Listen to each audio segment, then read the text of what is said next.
After so many years of not seeing his brothers, Yosef saw them for the very first time as they walked through the gates of Egypt. The verse says that he recognized them, but they didn't recognize him. The simple explanation is because he was a young boy of 17 years old when he left them. And now 22 years later he had a beard and he looked older. But there's a deeper explanation here. The brothers and Yosef lived very different lifestyles. The brothers were shepherds. They lived in the open, in their fields. And it was there in that open space where they were able to meditate and contemplate and pray and connect to God. Whereas Yosef lived in the big wide world. He was involved in the secular and mundane environment, surrounded by Egyptians who were the most immoral of people at the time.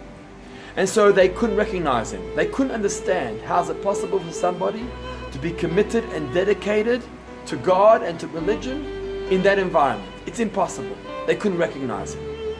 And yet the verse says that Yosef was a tzaddik. He was righteous. He was as committed to his religion and belief in God as his brothers were, in spite of his environment. We can relate to Yosef's lifestyle more than his brothers. We too live in a secular and mundane environment surrounded by nations of the world. And we need to be guided and inspired by Yosef. To know that God put us here for a reason. To know that God wants us to be focused and dedicated to Him in spite of our environment. That while we live among nations of the world, we too should be focused on our values, on our religion, and on our commitment to God. Shabbat Shalom.